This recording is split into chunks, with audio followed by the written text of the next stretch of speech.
Hello everyone, my name is Dylan and welcome to a brand new video. So today I'm going to be hitting you with some real, everyday British English conversation, and I just want you to see how much of it you can understand.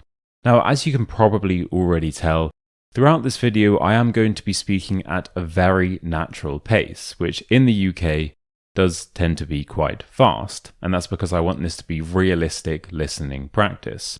So I'd say that this video is probably going to be at a B2 to a C1 listening level.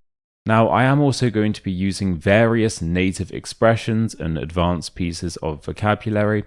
So whenever I say something that I think will be beneficial for you to know, it will pop up on the screen here along with a brief description. And everything that does pop up on the screen will be included in a completely free PDF. And the link to that is in the top comment. Okay then, let's do this. Cue the transition thing. Whew. Wow, that was a cool transition. Anyway, in front of me I have a random question generator and we have about 25 of these questions, so let's get right into it. Number 1. What's a recent memory you are genuinely grateful for? Okay, so I'm going to use this question as an excuse to talk about the weekend that I just had because it was a good one. Right, so I'm just going to walk you through it and I will put some photos on the screen as well. So on Saturday morning, I woke up bright and early, ran to the gym, had a quick workout and ran back. Didn't really need to include that part, but what's the point of going to the gym early on a Saturday if you can't be smug about it? After that, I had my usual 7-Eleven coffee and headed off to an art museum. Yes, very sophisticated, I know.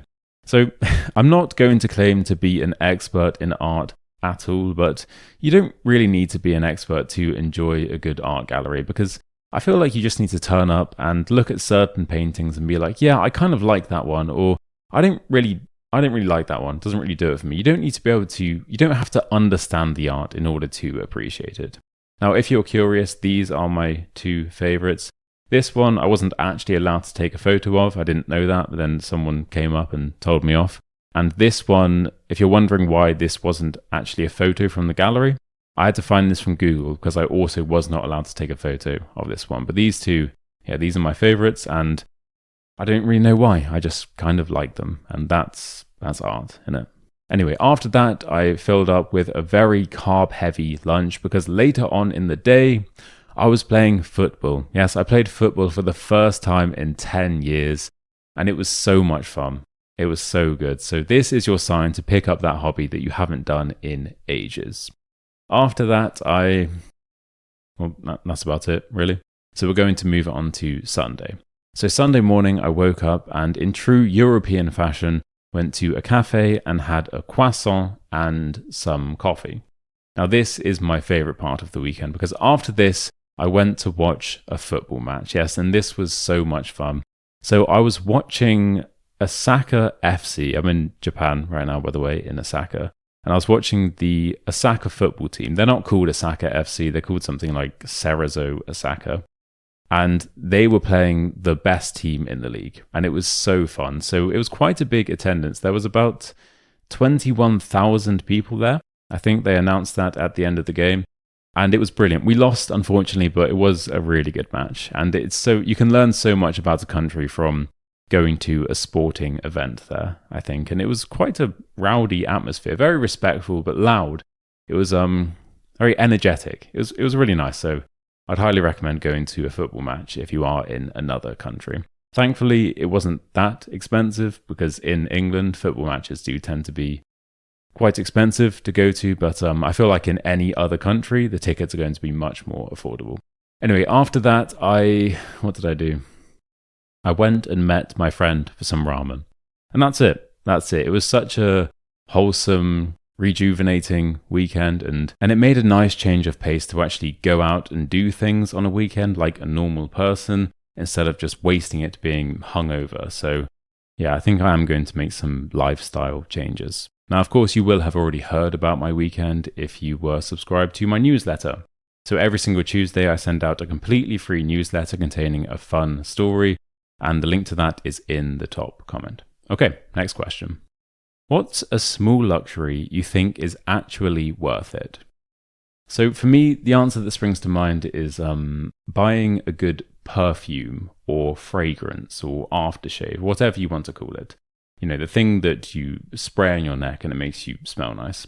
Because it's definitely a luxury. It's not essential, is it? And it can be quite expensive. And the problem is you need to pay the whole cost up front, but you don't really get any of the benefits up front. You get it on a daily basis when you put it on your neck, right?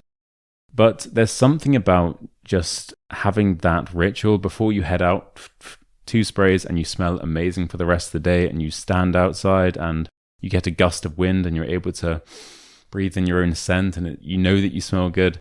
It's empowering and it makes you feel good. And also just being able to see the bottle every day in your bathroom or in your bedroom, I genuinely think it is worth it. Now, another answer I have for this, and just going back to the perfume thing as well, I think another problem is that it's depletable, which means that you can spend, it doesn't matter how much you spend on this thing. You know that in a few months or in a year, depending on how frugal you are, it's gone. It's gone. You have nothing to show for it. So I think that does put a few people off, but even then, I do think it is worth it. All right, so the second answer I have for this is getting a good haircut. Now, this one is mainly for men, purely because I think that women's haircuts are a lot more expensive, right? So you may not be able to justify getting a regular haircut as much as if you are a woman because it's going to cost you more. But for a man in the UK, it's going to be about £20 for a haircut. So if you had this done fairly regularly, like every 3 weeks, that's a luxury. You don't need to get your hair cut that often. But it makes all the difference. It's similar to the perfume example, to be honest. Just knowing, like, when you get a fresh trim, it's such a good feeling. And it's a luxury, as I say, but I do think it is worth it. So regular haircuts as a man, because it's a lot cheaper than women's haircuts, and a good perfume will change your life. Right. What's an adjustment that you've recently had to make in your life? So it's not that recently, but about 10 months ago, I started wearing contact lenses. Now, I didn't have glasses before. I didn't have anything. I just went straight from normal bad vision without any prescription to boom, perfect vision with contact lenses. And yeah, it has been a bit of an adjustment. So if you wear contacts, you'll know what I'm talking about. But in general, they're fairly unobtrusive, right? So they don't really get in the way of your life. But there are a few complications that can make them a bit awkward. So firstly, you can't sleep in them. So you need to take them out every night. Also means that you can't really nap without having to take them out and put them back in.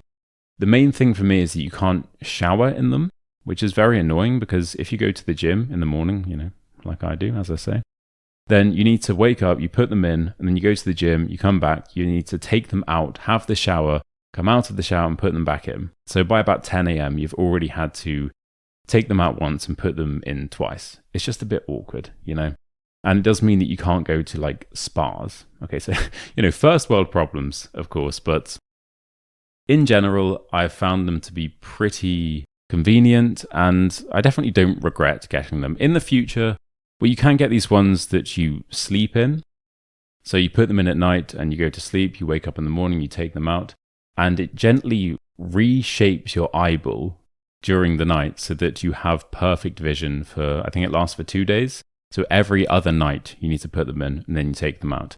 And for me, that sounds like a much better deal. So I think I will move on to that when the time comes. But for now, I'm pretty content with wearing monthly contact lenses, to be honest. And if you're wondering why I don't just get glasses, whenever I see someone with glasses, I very rarely think that this person does not suit glasses. I think whenever someone else wears glasses, it looks good, right? But for me personally, I just don't really like wearing them. Yeah, I find them a bit inconvenient. I don't really like how I look in them personally. So yeah, contact lenses, I think they are better for me at this time. In the future, if I wear glasses, then you'll be able to see, won't you? And so will I.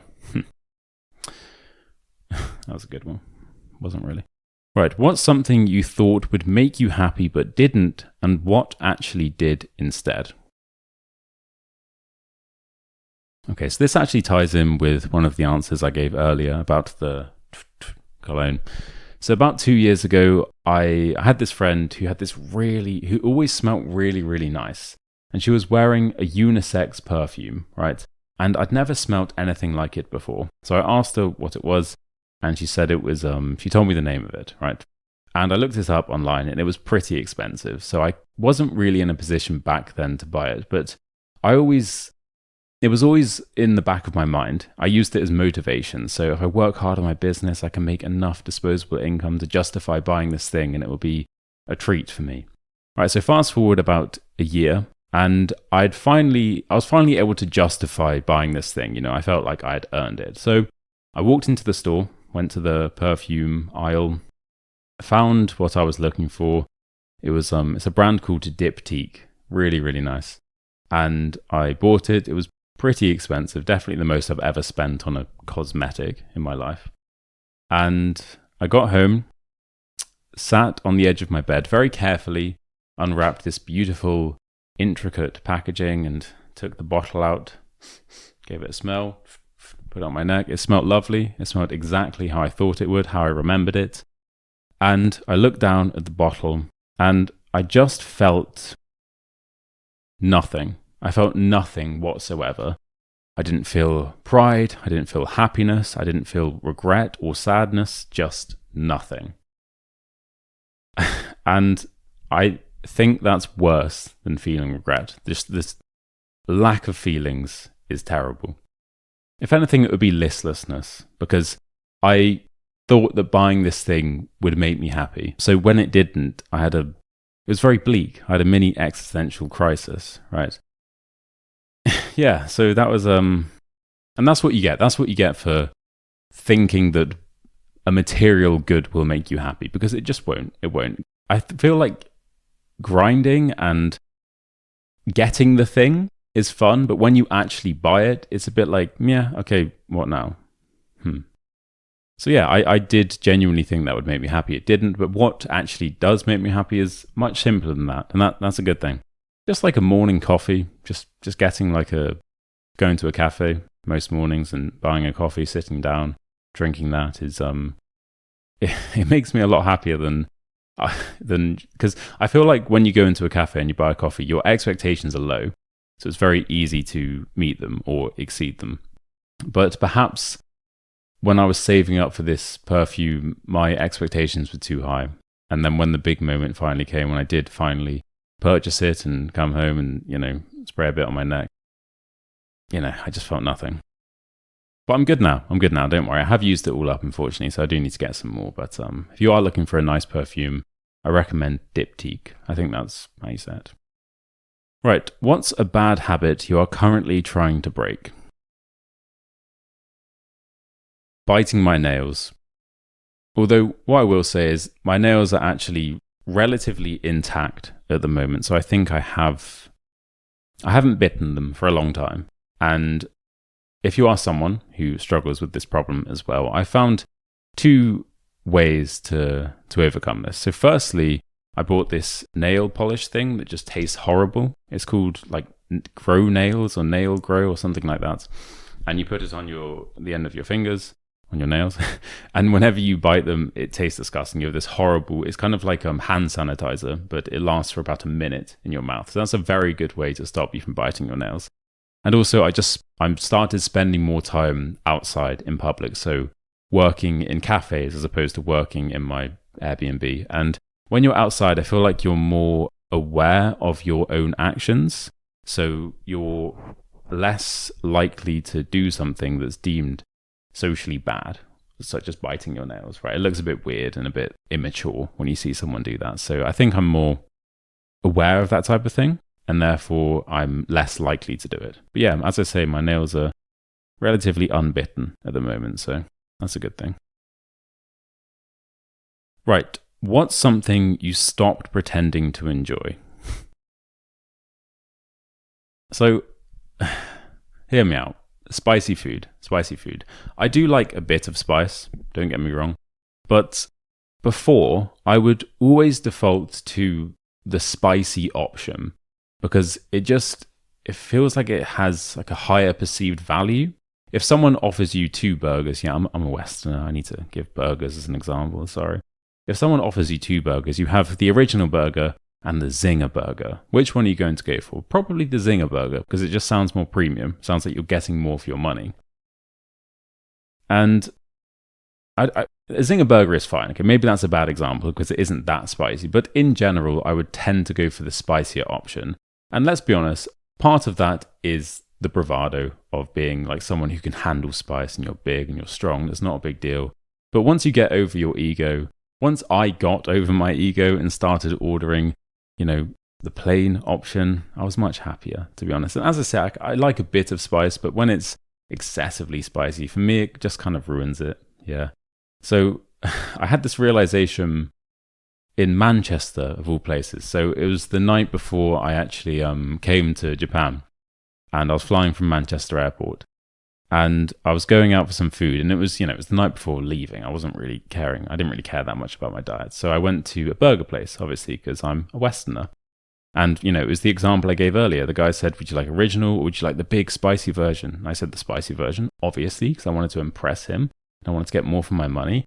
And I ate it, and it was nice. I could handle it. But I was just thinking, I feel like this would have been a bit better if I had just got the original.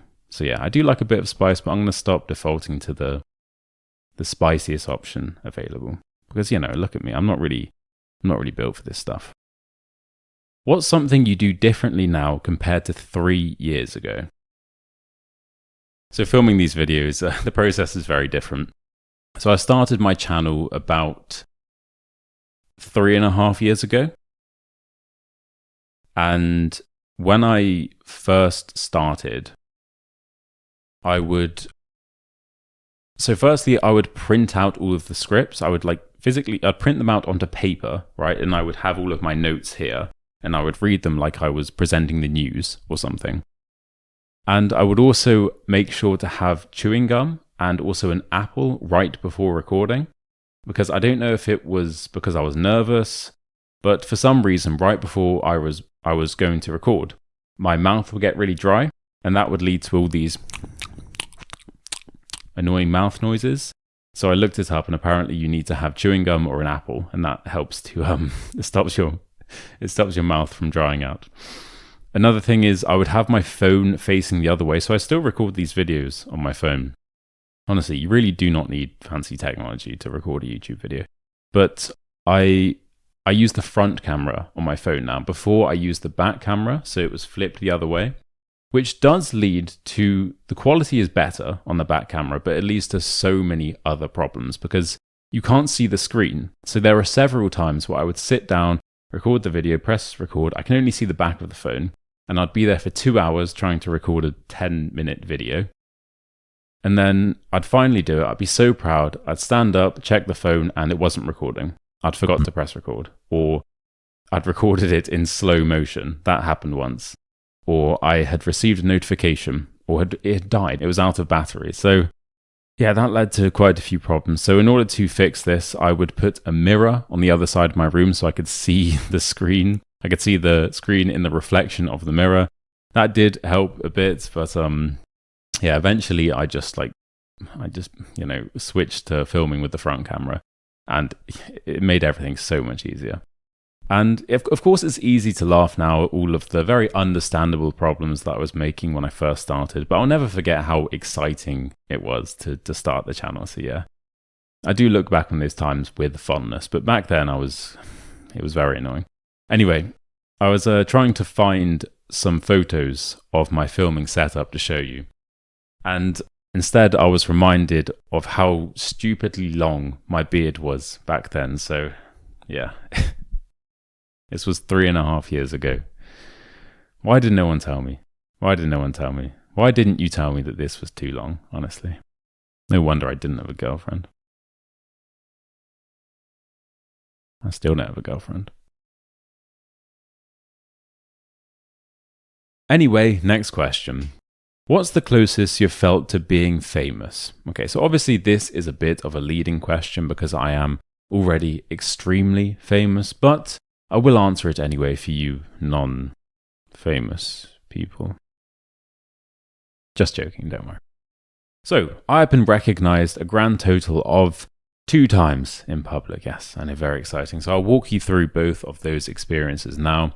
The first one was in Tokyo about a year and a half ago at a language exchange. Now, I'll be the first to admit that isn't entirely random. It's a bit skewed because, of course, anyone who is watching my videos is actively learning English, so they're likely to be at a language exchange.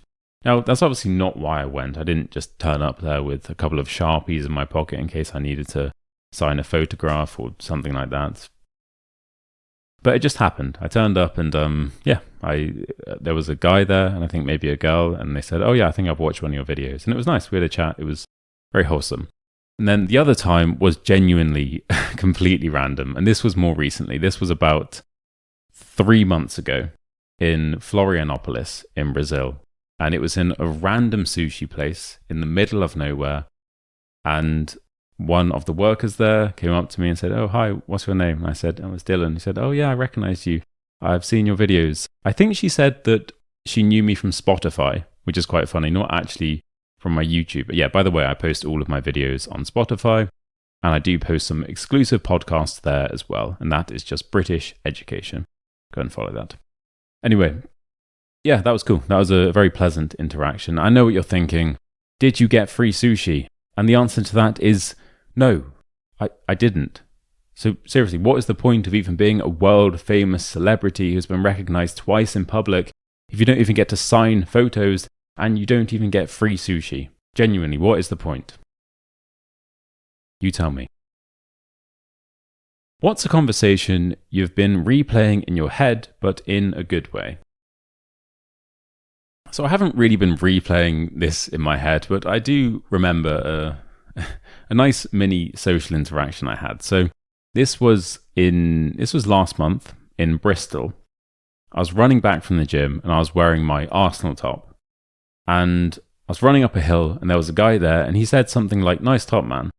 And I just ran past without missing a step, without missing a breath, and said something like, "Oh, thank you, bro," or something like that. And it was just a perfect social interaction. A mini interaction, of course, but executed perfectly. And there's something about that when you just really nail like that tiny moment that really makes you feel like a proper human being. And I'm not, replaying that every night before I go to sleep. Not every night. But I do remember that with fondness. It was perfect as it was. Yeah. If you could instantly learn one skill, what would it be? 100% the answer to this is Japanese. If I could just learn Japanese like that would be very handy because I'm in Japan at the moment and I want to learn the language, of course, but I need to work out how long I'm going to be here for because I don't really want to commit to learning Japanese if I'm only here for like a few weeks, But the problem is that Japanese isn't very beginner friendly. So I'll give you an example. Let's say you're in Spain or a Spanish-speaking country and you would like to walk into a shop and buy something. All you need to know is hola and por favor. Really, you could say hola and then you could just point at the thing you want and say por favor. Very easy. And with Korean, if you want to say I'd like that, instead of por favor, you just say juseyo, juseyo. And I know Korean looks a bit daunting because of the symbols, but you could easily just search on Google and all you need to say is juseyo. Okay, so por favor, juseyo, both very easy. Now then, in Japanese, if you'd like to say, "I like this, please," this is what you need to say. Kore o un gaishimasu. And I've probably just absolutely butchered that as well. I guarantee if I said that to a Japanese person, they would have no idea what I'm talking about. Kore o un gaishimasu. It's so awkward. So, yeah, it's not really a language you can just sort of dabble with, whereas Spanish is very beginner friendly. You can learn some phrases like that. Japanese is a bit harder. Yeah, so that would be a good one to know. If you had to delete every app on your phone except 3, which would survive? Okay, so definitely Spotify, so I can listen to the sound of my own voice every night before going to sleep. And just music and podcasts in general. I love podcasts. Bit of a boring answer, but you need a banking app really to send money and receive money and check how much money you have. And yeah, very boring, but essential. And probably ChatGPT. because he is my personal therapist, so I need him at all times. What's something you find oddly satisfying? Right. Don't laugh. But every morning I use under eye patches. And I've been doing this for about 2 months now.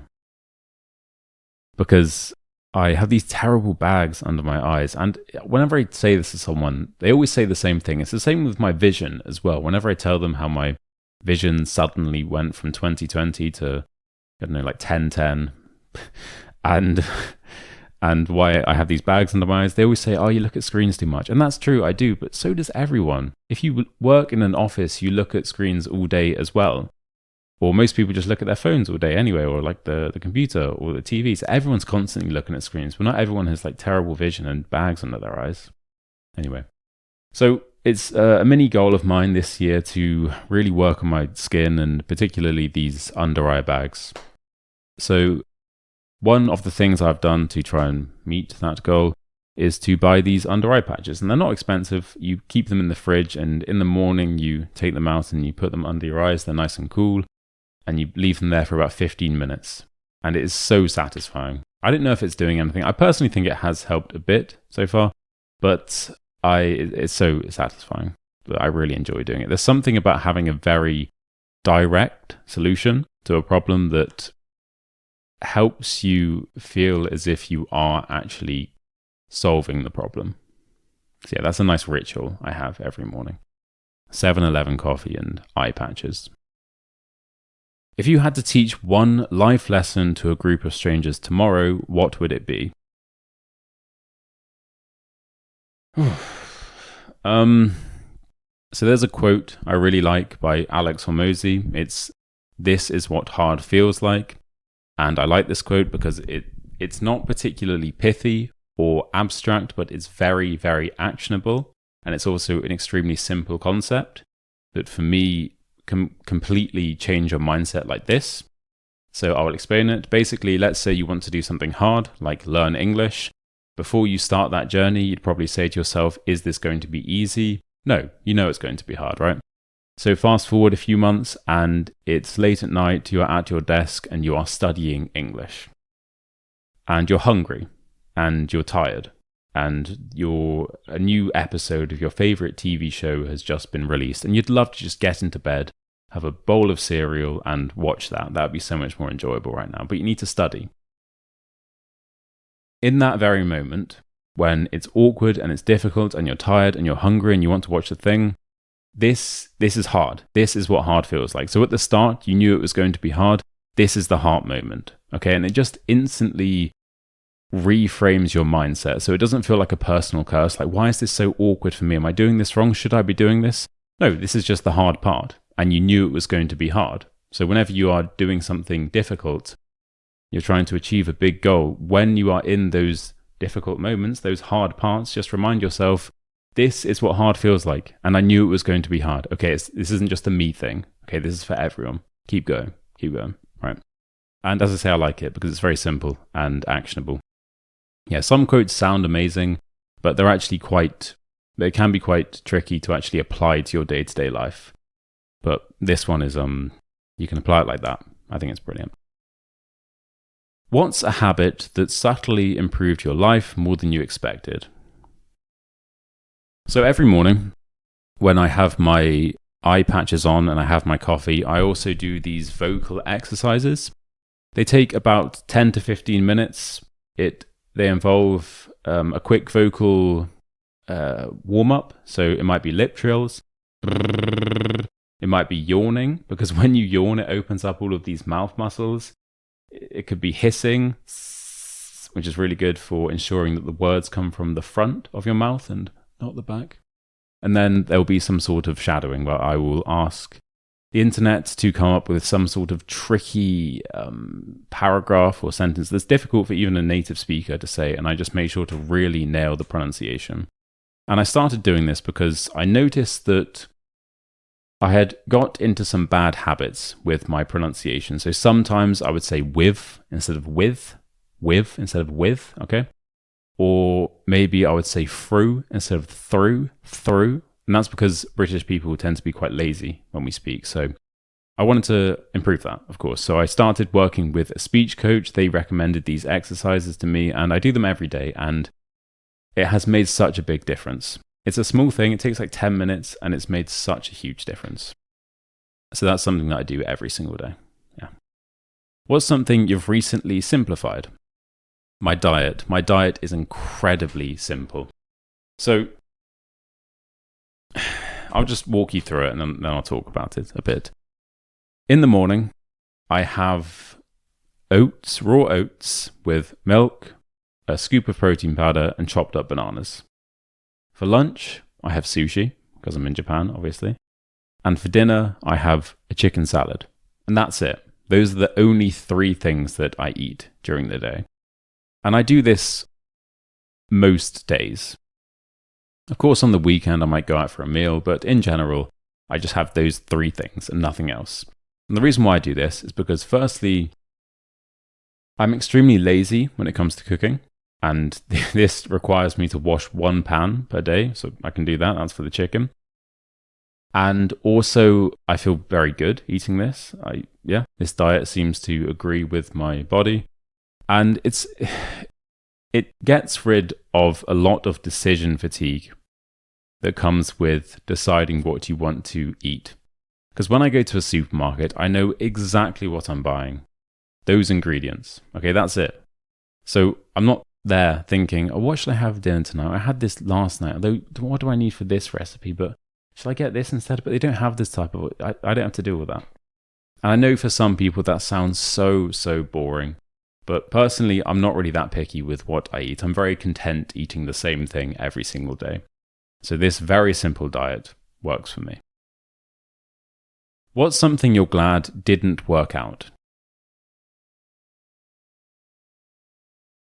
So if you've been following my channel for a while, I think you know exactly what I'm going to say here. But basically, I went on holiday to South Korea and I really liked it. And after that holiday, I wanted to teach English there. Okay? And they rejected my application, which is kind of crazy because getting into the public teaching system in Korea is notoriously easy. They accept anyone. So whenever I tell one of my Korean friends that I was rejected, they look at me like, are you a criminal or something? How did they reject you? And the reason why I was rejected is genuinely absurd. So about 10 years ago, I had a random seizure in my friend's car and they did some tests. I'm not epileptic, but you still have to mention that type of thing when you make your application. I did not think it would be a big deal whatsoever. But as soon as they saw that, denied, rejected. Yeah, you're not coming here. So that's it. I was gutted at the time, of course, but now looking back, I'm very grateful for that because I prefer teaching adults, to be honest with you, because you can actually have proper conversations with them. And I love making these videos and I love sending the newsletters. So I'm very grateful that it worked out how it did. But at the time I was gutted. Yeah, it's one of those really. So yeah, I'm glad that didn't work out though, to be honest with you. And this is all possible because of you. So thank you so much for watching. I wouldn't be able to do this if it wasn't for you. So nice one. Okay, I'm going to have some water. Be right back. I'm back. Next question. What's something you are quietly proud of that you rarely talk about? I used to be pretty good at skateboarding. So between the ages of 12 and 15, I think, I was just obsessed with skateboarding. It was all that I would do. And if I wasn't skating, it was all that I would think about. It was amazing. I was so passionate about it. And it's been a long time since I've stepped on a skateboard, but I will get back on it one day and you will know about it. I'll post about it on my Instagram. I'll post about it here on YouTube. I'll probably send a newsletter about it. One day, sometime soon, hopefully it will be soon, I will get back on a skateboard. I'll bust out some tricks and you can see how cool your teacher actually is. What's something you are trying to say yes to more often? So I'm trying to go somewhere new every single day. As mentioned, I'm in Japan at the moment, and with this job, I am able to travel sometimes, which is great, but I've noticed that whenever I go to somewhere new, I quite often just spend most of my time working in the Airbnb. And it's kind of like, well, what is the point of even going to another country if you're just going to be staying inside and working the whole time? So this time I've made a conscious effort to actually work outside a bit more. So in cafes and stuff like that. Yeah, so I go somewhere new every single day. It could be a cafe, it could be a restaurant, it could be a landmark, it could just be a different part of Osaka. Doesn't really matter. So that's been fun. And it does tend to be cafes, especially during the weekdays, because I need to work, of course, which is great. One problem, though, is that I'm drinking a lot of coffee. So yesterday, I think I had 4 coffees, which is quite a lot. And that's a lot of caffeine. And though, of course, I could go there and order, I could have a tea, which is still caffeinated. And also, I just refuse to order tea in a cafe because as a British person, I know how easy it is to make tea, and the tea that I make tastes the exact same as the tea that they make, if not slightly nicer, because I know exactly how I like it. But it's not really the case with coffee. So with coffee, they have different beans, and they normally have a fancy machine, and they have the different techniques, and they put the love heart on the top with the foam. So it's noticeably different to the coffee that I make at home. So I'm very happy to pay for coffee when I go out, but the tea is just exactly the same. They normally just take the mug, put the tea bag in, the boiling water, and then give you a small bit of milk on the side, and that's it. I didn't really want to pay for that because I know how easy that is. The only exception is if I'm having cake or scones. I don't really have those things that often, but whenever I have cake in a cafe, you need to have a cup of tea with that. That's just the law. Okay. I could have matcha as well, I guess, here in Japan. I do like that, but yeah, no, I just kind of love coffee, so it's one of those. What's a tiny inconvenience that annoys you more than it should do? So every morning I set an alarm, like most people, and like most people I use my phone to set that alarm, and like most people I have an iPhone.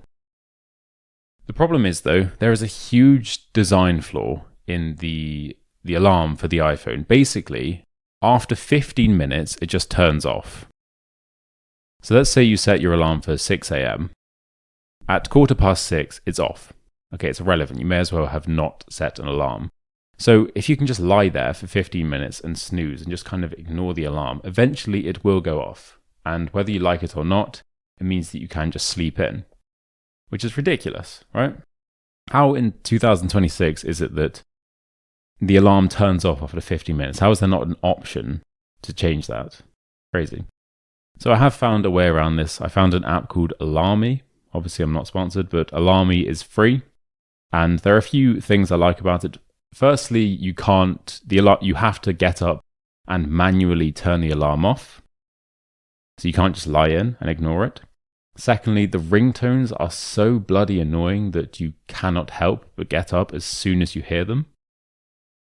And thirdly, they have this feature where you have to solve some sort of puzzle before the alarm turns off.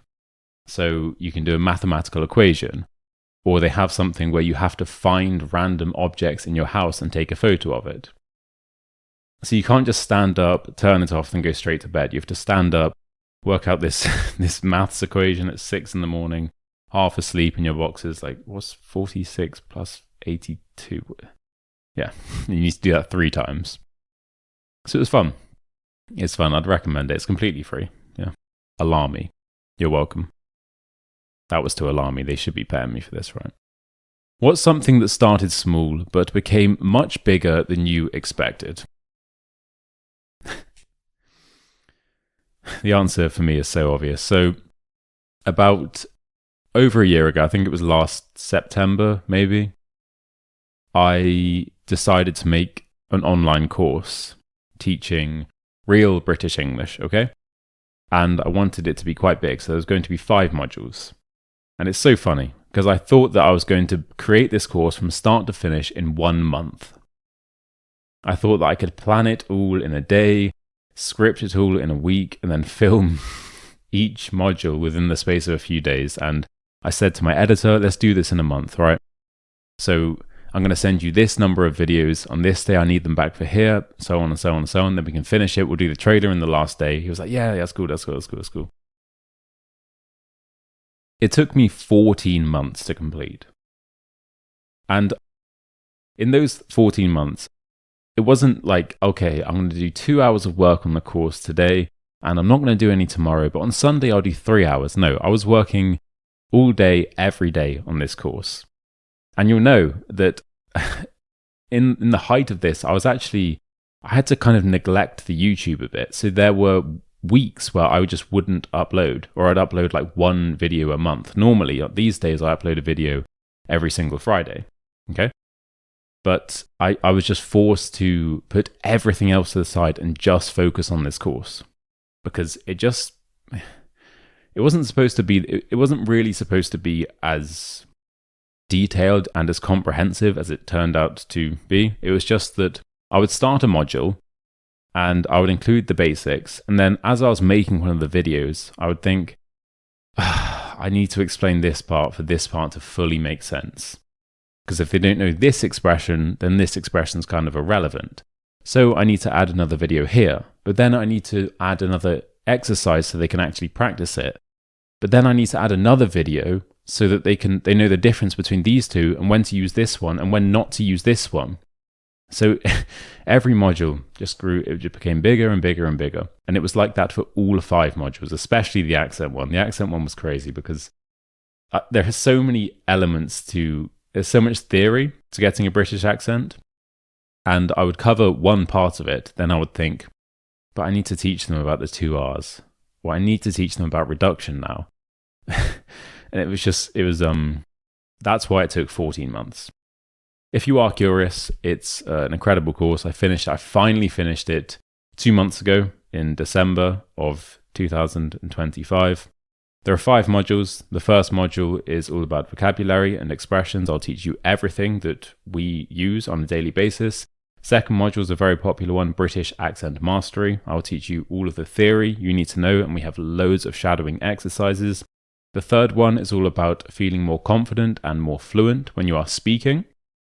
And this is really good because I actually have recorded real conversations that I've had with other native speakers and with other students as well. So we analyze those mistakes and what they did well.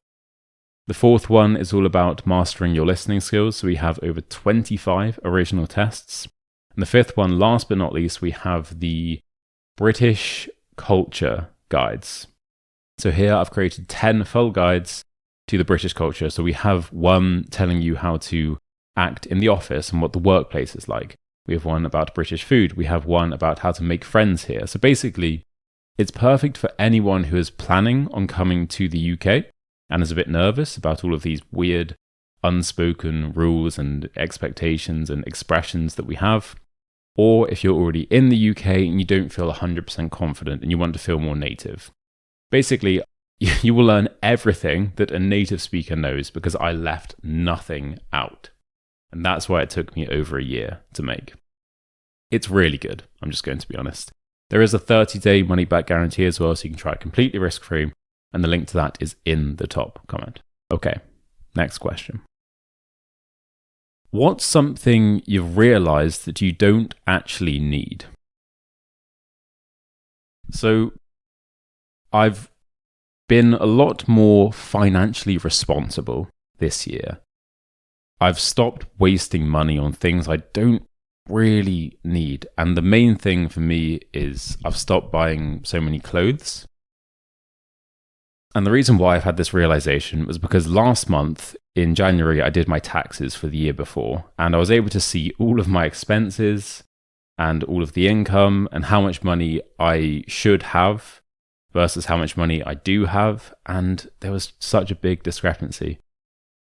And I was just looking through what I was buying, and I was just thinking, why did I buy that? I don't even need that. I don't even use that. I don't even wear that anymore. And there are so many times where I would just kind of want something, so I would buy it. And then just fast forward a few months, I don't use it, so I end up selling it for a loss. So now, before I buy something, I think, do I really need this? And I'm not being frugal. I just I've stopped being as materialistic as I was previously. I'll give you a perfect example of this. So I was in Ambleside. As you know, I did a walk and talk video there.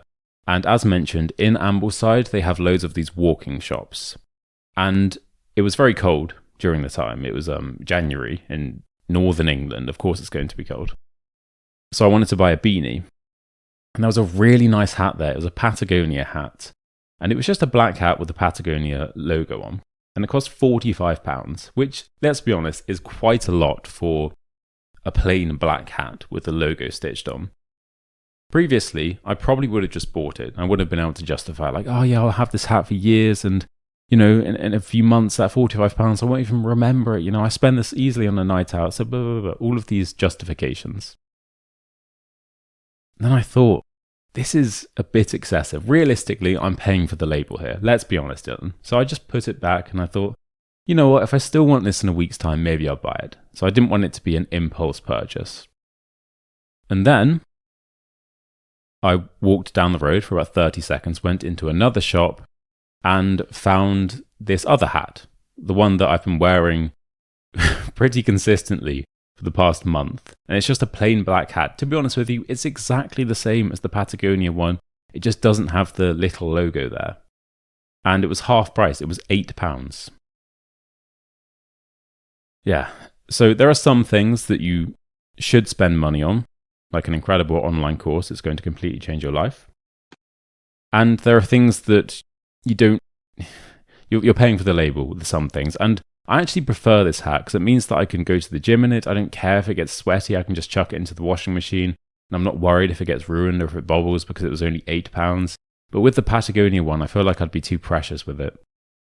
So yeah, I've just been a bit, I'm still materialistic, don't get me wrong. But I'm have certainly become more aware of the things that I spend money on. Does this actually benefit my life? Or am I just buying it because it has a cool logo on it? Yeah. Okay, we have 3 more questions. What's something you find surprisingly universal? So, of course, in different countries, there are so many cultural differences, but there is one main thing that I think is the same anywhere you go, and that is the gym. So it doesn't matter where you are. The gym is always the same. It's people lifting heavy things, putting them down, lifting them again, putting them down, normally whilst listening to music, and then having protein afterwards. The language is irrelevant and the country is irrelevant. The gym is always the same. It's kind of the same with barbershops as well. You turn up, you get a haircut. Some people have made reservations, some people haven't. Whilst they're waiting for their haircuts, they're on their phones scrolling. Some people speak to the barbers, others don't. It's the same everywhere. I still think the gym is a better example, but I've noticed it a bit with haircuts as well, with barbershops. Okay. If you think I've missed anything, if you think there are other universal similarities, then let me know in the comments. I'm curious. What's a routine you actually enjoy? So I'm trying to be more disciplined with my sleep. So for the past month, I've been trying to go to sleep at 9 o'clock and waking up at 6 a.m. And that means that I have this ritual where at 8 p.m. I will shut down everything. So no more screens. I will dim all of the lights. I eat at 6 p.m. because that's 3 hours before I'm sleeping. And apparently that's the optimal time. Basically trying to optimize my sleep. And it makes a huge difference. Genuinely, that 1 hour of winding down before going to bed, no screens, no lights, no eating, of course. Yeah, that 3-hour gap between your last meal and going to sleep makes such a huge difference. And obviously, I don't stick to this every night because, you know, I'm a human being. There's going to be nights where I want to go out and not be in bed every night at 8 p.m. But on the weekdays, I try to be consistent with this, and it's fun. It's fun sticking to a schedule, I think. Okay, the final question. What is something you suddenly feel very passionately about? This is a nice final question, and I think you'll like the answer. I'm feeling so positive about the YouTube at the moment. I have so many good ideas. As mentioned, I post a new video every single Friday, and I have a huge Google Doc with all of these different ideas that I cannot wait to do. All different styles and varieties, teaching you different things. Some are funny, some are a bit more academic, but I can't wait. I can't wait to do it. So I'm feeling very passionate about the YouTube. And part of that is, well, a huge part of that actually is because of you. If you're watching this far in the video, it means that you are a very good supporter of the channel. And whenever you like the video or comment down below, it makes such a huge difference. Okay. And I read all the comments. Sorry if I don't reply to all of them, but I do genuinely read all of them. It makes such a huge difference. And yeah, I'm feeling good about it.